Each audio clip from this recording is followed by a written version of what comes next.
estar trazendo aí, abordando esse tema, né, de doutrinas de demônios dentro da igreja. E eu vou pegar um pequeno trecho de um vídeo chamado A Pregação que Levantou Milhares de Pessoas, do Bispo Bruno Leonardo. E aí eu vou pôr esse trecho aí e depois vou estar comentando. É bem pequenininho, é só o começo, beleza? Vamos lá então. Deus mandou te dizer o seguinte: que só o fato de você estar aqui hoje, dentro desta casa, dentro desse lugar, você já está abençoado, abençoado. Vocês estão sendo as primeiras pessoas a testemunhar essa promessa de Deus aqui hoje. Então aqui você vê que ele já começa, né, falando algo que é meio estranho, assim, para quem conhece verdadeiramente o evangelho, já soa meio estranho ouvir isso. Porque ele fala: "Irmãos, Deus manda dizer que só de vocês estarem aqui debaixo desse templo, nessa casa, vocês já são abençoados." Ou seja, quer dizer então que para eu encontrar Deus, basta eu estar debaixo de um templo que o nome é Igreja de Jesus Cristo. Bastou isso, então já estou abençoado. Mas será que é assim? É isso que Jesus nos ensina? Eu peguei aqui, ó, o Evangelho de João, capítulo 4, do versículo 21 ao 24, quando ele está falando com a mulher samaritana. Disse-lhes Jesus: Mulher, creme, que a hora vem em que, nem neste monte, nem em Jerusalém, adorareis o Pai. Vós adorais o que não sabeis. Nós adoramos o que sabemos, porque a salvação vem dos judeus. Mas a hora vem, e agora é, em que os verdadeiros adoradores adorarão o Pai em espírito e em verdade, porque o Pai procura a tais que assim o adorem. Deus é espírito, e importa que os que o adorem em espírito e em verdade. Ou seja, a única forma de adorar o Pai é em espírito e em verdade, que nos foi concedido através da graça de Cristo. Quando ele morreu na cruz, ele nos deu acesso ao Espírito Santo. Ele se tornou o nosso mediador, né? Jesus morreu, nos deu o Espírito Santo que nos dá acesso ao Pai, sem precisarmos de templo. Tanto que quando Jesus ele está ali discutindo com os fariseus, ele fala: destrua esse templo, em 3 dias eu o reerguerei. Ele morre e no terceiro dia ressuscita. E a própria ressurreição é quando o verdadeiro templo é erguido. O verdadeiro templo se torna nós, né? A partir dali nós somos o verdadeiro templo e já não mais o templo físico. Os templos físicos eram coisas do Antigo Testamento antes da morte de Jesus. Depois disso, a única forma de ir de encontro ao Pai é em espírito e em verdade. E não vai ser dentro desses templos. Entende? Você não vai encontrar, não vai ter uma experiência com Deus só de estar ali dentro. E é isso que ele quer que você pense, que você precisa estar debaixo de uma liderança onde tem um homem que é mandado por Deus para que você possa ter algum tipo de experiência, como se eles tivessem, é como se ele fosse o mediador entre vocês e Deus, né? Mas não é assim que funciona. Nós somos o próprio templo, não precisamos de ninguém. Basta buscarmos em espírito e em verdade.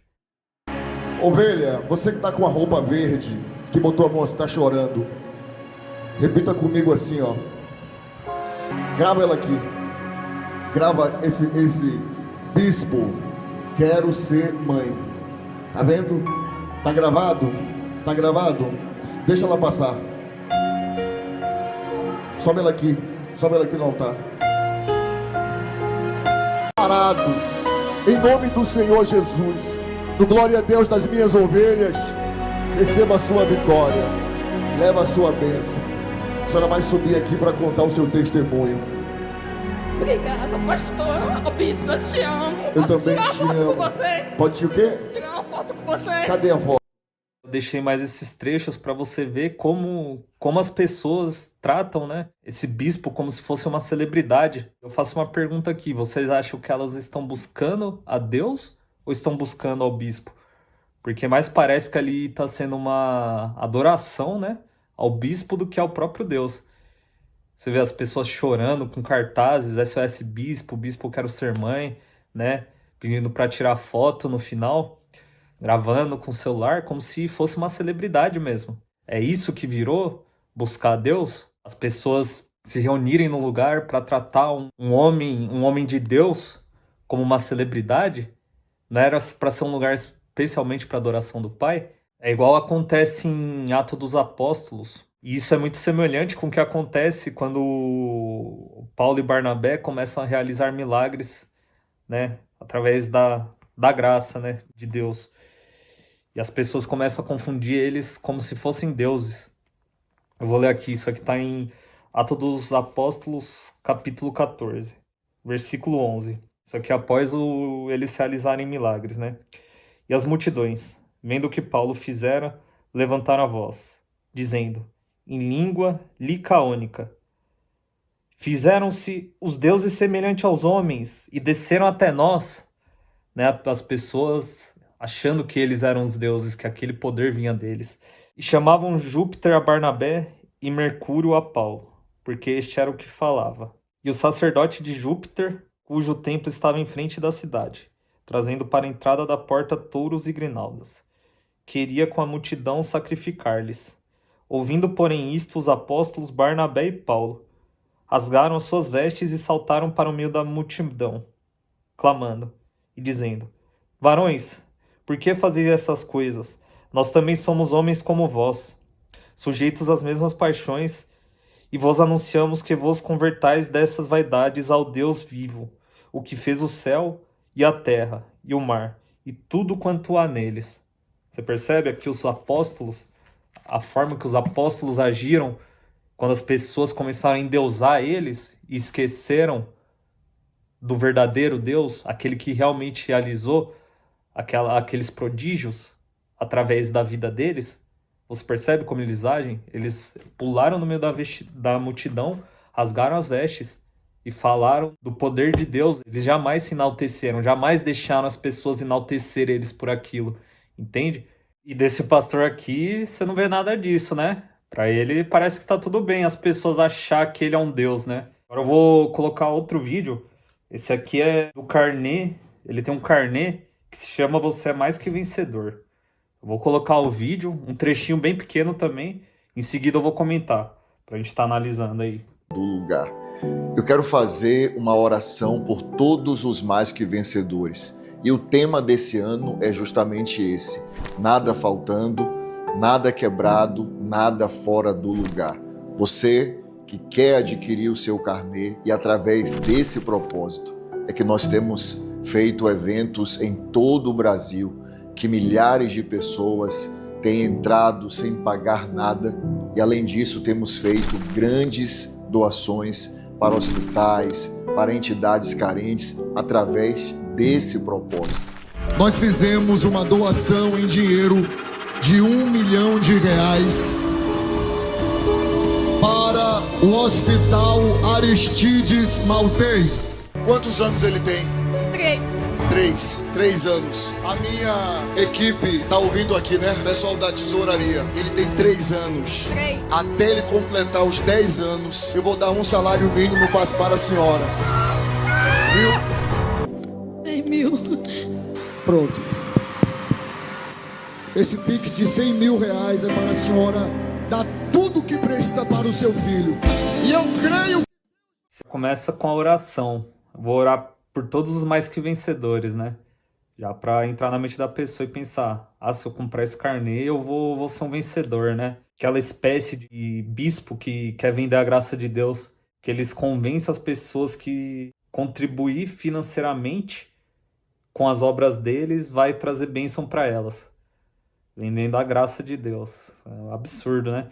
Aí você vê que ele já começa falando o quê? Através desse carnê estamos realizando eventos sem que as pessoas paguem, como se estivesse fazendo um favor. Agora, eu faço uma pergunta para você. Você acha que é digno alguém cobrar para ir pregar a palavra de Deus? Para ir levar a palavra de Deus? Você pagaria para ouvir a palavra de Deus? Entende? Porque ele fala como se estivesse fazendo um favor. Ele sendo bispo, né? Provavelmente ele realiza eventos onde ele vai pregar a palavra. E aí na emenda ele já usa o quê? Mostra as pessoas que ele ajuda através, né? Através do carnê. Aí ele mostra, né, ajudando as pessoas, as instituições, para através disso ter um pretexto para que você adquira seu carnê e passe a pagar mensalidade também. para que assim você pense que está ajudando nessas obras, né? Aí ele mostra os vídeos ajudando as mulheres, ajudando os hospitais, né? Como se fosse uma pessoa extremamente boa, de bom coração. Só que em Mateus 6:1 já nos fala: guardai-vos de fazer a vossa esmola diante dos homens, para ser vistos por eles. Aliás, não tereis galardão junto de vosso Pai, que estás no céu. Quando, pois, deres esmola, não faças tocar trombeta diante de ti, como fazem os hipócritas nas sinagogas e nas ruas, para serem glorificados pelos homens. Em verdade vos digo, que já receberam seu galardão. Mas quando tu deres esmola, não saiba a tua mão esquerda o que faz a tua direita, para que a tua esmola seja dada ocultamente. E teu Pai, que vem em secreto, te recompensará publicamente. Ou seja, não é errado ajudar, não estou falando que é errado ajudar. Claro que não. Só que você vê o que Mateus 6 fala sobre isso, sobre a exposição disso, né? Ele expõe isso para trazer algum tipo de glória para ele mesmo. Para você pensar, nossa, como esse homem é bom, como esse homem é de Deus. E na verdade ele está fazendo isso para fim lucrativo. Basicamente é isso. Ele está fazendo isso para conseguir vender a graça de Deus, né?